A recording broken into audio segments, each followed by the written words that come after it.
এই মুহূর্তে নজর রাখবো যে গুরুত্বপূর্ণ খবরের দিকে। সিরিয়ায় পতন প্রেসিডেন্ট বাশার আল আসাদের নেতৃত্বাধীন সরকারের। বিদ্রোহের মুখে দেশ ছেড়ে পালালেন প্রেসিডেন্ট আসাদ। বাথ পার্টির ৫ দশকের শাসনের অবসান। আমরা আরো বিস্তারিত জানবো এই বিষয়ে। সঙ্গে রয়েছেন ফোন লাইনে প্রতিনিধি জয়ন্ত চৌধুরী। জয়ন্তদা, কি জানা যাচ্ছে এই বিষয়ে? সামগ্রিক ভাবে জানতে চাইবো সর্বশেষ কি আপডেট। সর্বশেষ যেটা আপডেট সেটা হচ্ছে যে তুমি যেটা বললে যে সিরিয়ার প্রেসিডেন্ট বাথ পার্টির নেতা, তার প্রায় ৫ দশক ধরে এই সিরিয়া শাসন করছে এই বাথ পার্টি।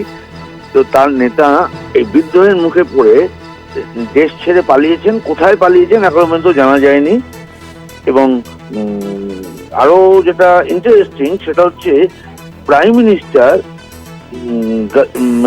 তিনি হচ্ছেন মোহাম্মদ আলী জেলানির যে বিদ্রোহ, অর্থাৎ যে বিদ্রোহী নেতা, তার সঙ্গে গাজী জলিল প্রাইম মিনিস্টার,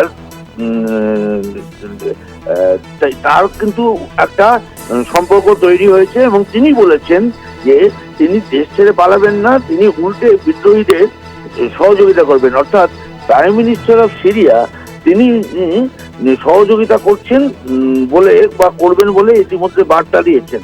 আর যেটা সব মিলিয়ে যেটা দেখা গেছে, দামাস্কাস ছেড়ে পালিয়ে যাওয়ার পর দামাস্কাসের যে বিমানবন্দর সেখানেও সমস্তটাই ফাঁকা হয়ে গেছে, সমস্ত বিমান উড়ান বাতিল করা হয়েছে।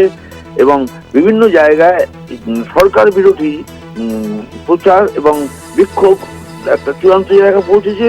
সব থেকে উল্লেখযোগ্য যে দামাস্কাসে যে সেনা জেল রয়েছে শহীদ নয়া বলে, সেই জেল একদম মুক্ত করে দেওয়া হয়েছে। জেল থেকে সবাই বেরিয়ে যাচ্ছে।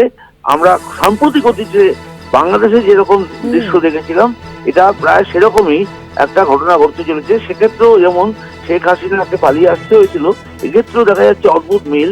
এখানেও কিন্তু সিরিয়ার প্রেসিডেন্টকে পালিয়ে আসতে হয়েছে। যাই হোক, এখনো পর্যন্ত যেটুকু আমরা যা বুঝতে পারছি যে বাথ পার্টির যে ৫ দশকের যে একচ্ছত্র আধিপত্য ছিল সিরিয়া জুড়ে, সেইখানে কিন্তু প্রশ্নচিহ্ন পড়ে গেল। একদমই। আমাদের তো ধন্যবাদ তোমায়। আমরা কথা বলছিলাম, ফোন লাইনে ছিলেন প্রতিনিধি জয়ন্ত চৌধুরী।